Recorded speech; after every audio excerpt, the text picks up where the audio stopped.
Ministerial statement by the Honorable Prime Minister and Minister of Higher Education, Education and Vocational Education.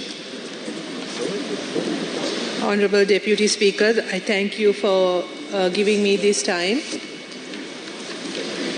ගරු නියෝජ්‍ය කතානායකතුමනි අද ජාත්‍යන්තර කාන්තා දිනය වෙනුවෙන් මම මේ ප්‍රකාශය කරන්නේ පළමුවෙන්ම මේ අද මම මේ අවස්ථාවක් කරගන්නවා කාන්තා ජාත්‍යන්තර කාන්තා දිනේදී සියලුම කාන්තා දිනය තුල අපි මතක් කරන දේ අපි සමරන දේ තමයි ලෝක වටා කාන්තාවන්ගේ අරගල අපි සනිටුහන් කරන දිනය අද. ඒක ජාත්‍යන්තර කාන්තා දිනය වෙන්නේ ඒ නිසා. අද මම කැමති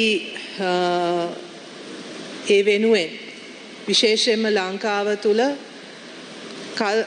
දශක ගණනාවක් තිස්සේ විවිධ අන්දමින් විවිධ තැන්වල විවිධ අවස්ථාවල විවිධ හේතුන් මත අරගල කරපු ඒ සියලුම ගැහැණුන් අපේ සහෝදරියන්ට අපේ ප්‍රණාමය සහ අපේ ස්තුතිය ප්‍රකාශයට පත් කරන්න.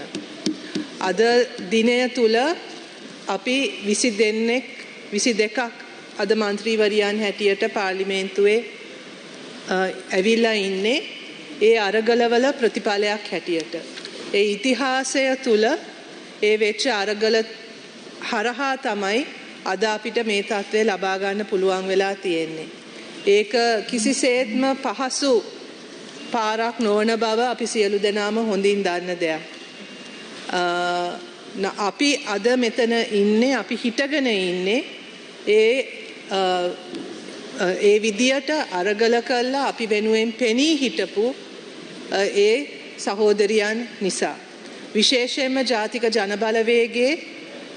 ජනබලවේගයේ මන්ත්‍රීවරියන් 20 දෙනා වෙනුවෙන් අපි වෙනුවෙන් ඒ සටන් කරපු අපි වෙනුවෙන් පෙනී හිටපු නං දන්න නන් නොදන්න වේදිකාවල හිටපු වේදිකාවල පිටිපස්සේ හිටපු ඒ සහෝදරියන් දහස් ගාණක් වෙනුවෙන් මගේ ස්තුතිය ප්‍රකාශ කරන්න අවස්ථාවක් බවට මම මේක පත් කර ගන්නවා. ඒ වගේම ගරු නියෝජ්‍ය කතානායකතුමනි අද අපිට විශේෂ අවස්ථාවක් ලැබිලා තියෙනවා. මේ වෙනස් වෙමින් පවතින තත්වයන් තුල කාන්තා දේශපාලනයට හඬක් දැන් වෙනදට වඩා ලැබිලා තියෙනවා. වෙනදට වඩා අවධානයක් ලැබිලා තියෙනවා. නායිකාවන් අපි මතු කරගෙන තියෙනවා. ඒක පක්ෂපාත කිසිම ભેදයක් නැතුව අපිට ඒක දකින්න තියෙනවා. කාන්තා දේශපාලනය කියන එක ගරු නියෝජ්‍ය කතානායකතුමනි පක්ෂ දේශපාලනය විතරක් නෙවෙයි. එහෙමත් නැත්නම් නියෝජිත දේශපාලනය පමණකුත් නෙවෙයි. ඔබ දන්නවා ස්ත්‍රීවාදී මතවාදය තුල අපි සියලු දෙනාම සටන් පාඨයක් හැටියට ගන්න දෙයක් තමයි the personal is political කියලා. ඒ කියන්නේ විශේෂයෙන්ම ගැහැණු අපිට පුද්ගලික සහ ප්‍රසිද්ධ කියන public private කියලා ભેදයක් නැතුව අපිට සටන් කරන්න සිද්ධ වෙලා තියෙනවා අරගල කරන්න සිද්ධ වෙනවා. අපේ හැම අරගලයක්ම දේශපාලනිකයි. අපි gedara තුල අපේ ආරක්ෂාව වෙනුවෙන් කරන අරගලය දේශපාලනිකයි. ආර්ථිකය තුල අපේ ගෙදර පවත්වාගෙන යෑම සඳහා බඩු මිල වෙනුවෙන් කරන අරගලය අතිශයින්ම දේශපාලනිකයි. අපේ ගෙදර දියණියව රැක බලා ගන්න අපේ අම්මලා කරන ඒ අරගලය අපේ ආච්චිලා කරන අරගලය දේශපාලනිකයි. ආබාධිත වෙච්ච ගැහැණියක් ඇගේ ජීවිතය ගොඩනගා ගැනීමට ගෙදර තුල ප්‍රජාව තුල අය වැඩ කරන තැන ඉඳගෙන කරන අරගලය තනියෙන් කරන අරගලය වුණත් දේශපාලනිකයි. ආයතනයක් තුල තමන්ගේ ගරුත්වය ලබා ගන්න ගරුත්වය තියාගෙන තමන්ගේ වෘත්තිය කරගෙන යන්න කරන ඒ අරගලය දේශපාලනිකයි. පොදු ප්‍රවාහනයේ යනකොට කරදරයක් නැතුව යන්න අපි දිනපතා කරන ඒ අරගලය දේශපාලනිකයි. ඒ නිසා අද ඒ දේශපාලන අවදිවීම තුල ඒ අපේ ජීවිත තුල අපි හැමදාමත් මේ අරගල කරලා තියෙනවා. නමුත් ඒ අරගල වලට අපිට නමක් තිබ්බේ නැහැ. අපි සංවිධානගත වුණේ. අපි පොදු සටනකට එකතු වුණේ නැහැ. අපි බොහෝ දෙනෙක් මේවා තනියේ කරපු දේවල් අපි හිතුවා මේවා තමයි මේක තමයි අපේ ජීවිතය කියලා. නමුත් අද ඒක වෙනස් වෙමින් පවතිනවා. අද අපි තේරුම් අරගෙන තියෙනවා අපි මේ පුද්ගලිකව කරලා තියෙන අරගලය ඒක ඇත්තටම දේශපාලන අරගලයක් කියන එක මේ රටේ ගැහැණුන් හැම තැනම ඉඳගෙන ඒක තේරුම් ගනිමින් යන නිසා තමයි අද කාන්තා දේශපාලනය මෙහෙම පිළිගන්න තැනකට හඬක් සංවිධානාත්මක හඬක් බවට පත් වෙලා තියෙන ගරු නියෝජ්‍ය කතානායකතුමනි. ඒ නිසා මම හිතන්නේ අද වගේ දිනයක අපි මේක මතක් කරගත යුතුයි. අපි මේක සැමරිය යුතුයි. මේක සුවිශේෂී දෙයක්. මේක අපි පොදුවේ සාමූහිකව කරන අරගලයක්. තනිව කරපු ඒ අරගලය අද අපි සාමූහිකව කරනවා. සාමූහිකව අපි එකිනෙකා වෙනුවෙන් පෙනී ඉන්න තැනකට පත් කරමින් යනවා. බාධක නැතුව නෙවෙයි, වැරදෙන තැන් නැතුව නෙවෙයි, අභියෝග නැතුව නෙවෙයි. නමුත් අපි සියලු දෙනා දන්නවා අභියෝග නැති, බාධක නැති අරගල නැහැ. දිනා ගන්න අපිට බොහෝ දේවල් තව තියෙනවා. අද උනත් බලන්න ගරු නියෝජ්‍ය කතානායකතුමනි අපි රටවල් 146කින් ජෙන්ඩර් ගැප් එක ගැන ඒ තියෙන වාර්තාව අනුව අපි ඉන්නේ 110 වෙනි තැනේ. ඊටාත්ම එක පිළිගත හැකි තැනක් නෙවෙයි. අදටත් මෙච්චර ජයග්‍රහණයක් අපි ලබාගෙනත් අපේ පාර්ලිමේන්තුව තුල අපි 10%ක්වත් තාම නැහැ. අපි 9.8 almost 10%, but can in no way can that be seen as sufficient.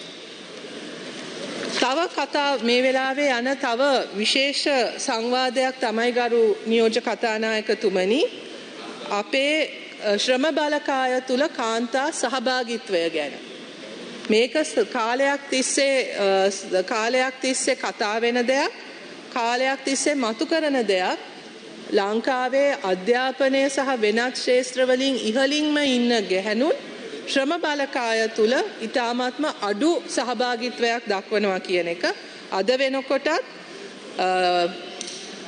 පිරිමි අයගේ ශ්‍රම සහභාගීත්වය 74ක් වෙන තැන ගැහැණුන්ගේ සහභාගීත්වය 32යි. ගරු නියෝජ්‍ය කතානායකතුමනි අපි කොහොමද මේක තේරුම් ගන්නේ? මේක අතිශයින්ම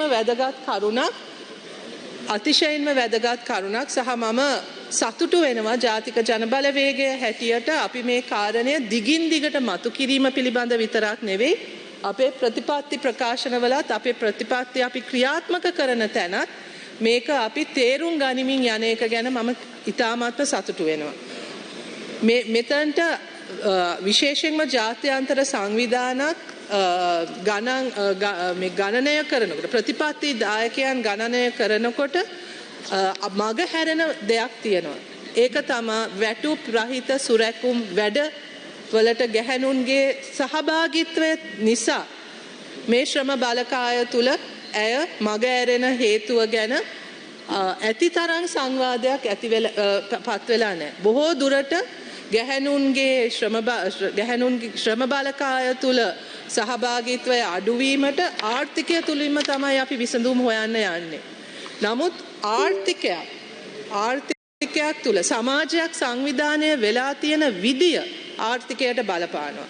සමාජයේ සංවිධානය වෙලා තියෙන විදිය තුල සුරැකුම් වැඩවල බහුතර වගකීම ගැහැණුන්ට තියෙන තාක්කල් සායේ සුරැකුම් වැඩ පුද්ගලික වගකීමක් හැටියට පමණක් දකින තාක්කල් ඒකට තියෙන සමාජීය වැදගත්කම සමාජීය වගකීම සමාජයක් හැටියට අපි තේරුම් ගන්න නැති තාක්කල් අපිට කවදාක්වත් බැරි වෙනවා අර්ථවාන්විත විදියට ශ්‍රම බලකාය තුල කාන්තාවන්ගේ සහභාගීත්වය වැඩි කරන්න.